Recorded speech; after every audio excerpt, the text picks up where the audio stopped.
Hello, my name is Crash and I'm from the A-6 Intruder Archive, and I want to share with you one of our projects that we've been working on recently. Here is the A-6E TRAM, WCSI, and SWIP Intruder Bureau Number Tracker. The goal of this sheet is to track 450 separate A-6 intruder airframes, including A-6As that were modified into A-6Es, A-6E production, A-6E TRAM production, and the WCSI and SWIP improvements, as well as the composite wings that were added to the aircraft later in its lifespan. So how should you use this sheet? Number one, look at the legend and how to use on the right. Let me explain the legend really quickly. Seeing an X in a box indicates that there was no data listed for this airframe in the NATOPS year, such as, if we look at 149941, there was data in 1983, but there was no data from 1990 onward. Seeing a PT in a box equals production TRAM, such as when an aircraft was built, it was built as a full TRAM, or when it went through the A-6E mod process, through the modification, it was completed as a production TRAM. Seeing a TB equals it being a TRAM backfit, meaning TRAM provisions only were installed. There was no DRS, there was no targeting pod.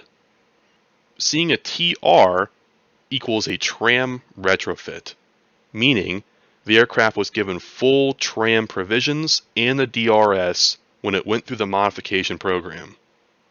If you see a C in the composite wing box, it means that per the every A6 built Excel sheet from the A6 Association, it had composite wings.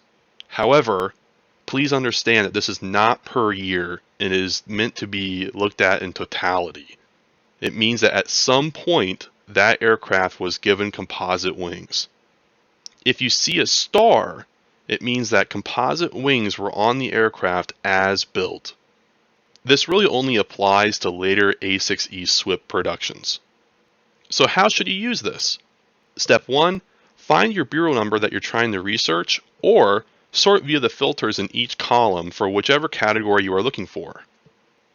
Secondly, the 1983, 90, and 95 columns indicates respective NATOPS-1 data. Please understand that the 1990 and 1995 data is exactly alike, meaning it probably wasn't updated between 1990 and 1995, which from my research seems to be correct. 3.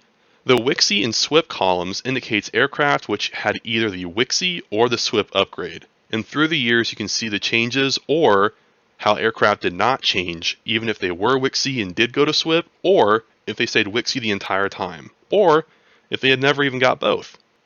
4.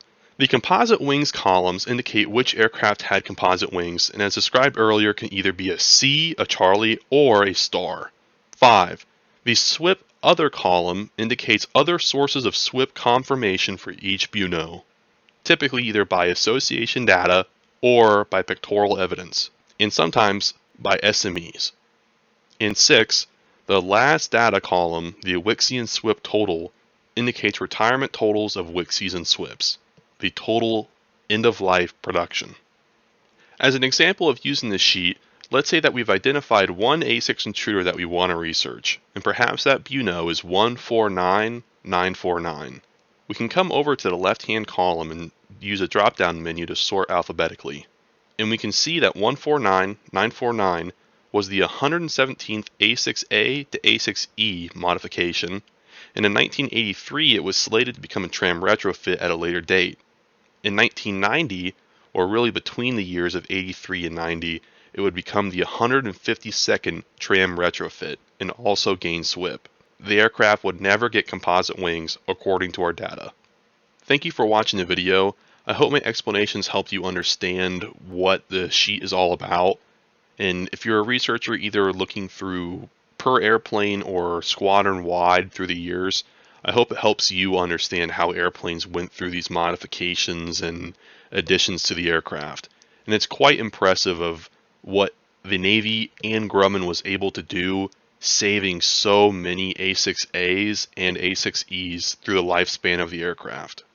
Hopefully, from future data that we gather from Northrop Grumman and other Dash 1 NATOPS, we can keep expanding this sheet to understand better the time frame of retrofits in SWIP and WCSI production. And if you might have any insight into that kind of data, or maybe even work for Grumman, or you might have some information on it, please let us know in the comments below. I will also list in our description here a link to our Discord and to the data sheet you are seeing in the video, and over time I'll update it occasionally to new data. Once again, thank you for watching, and I hope this helps. Thank you.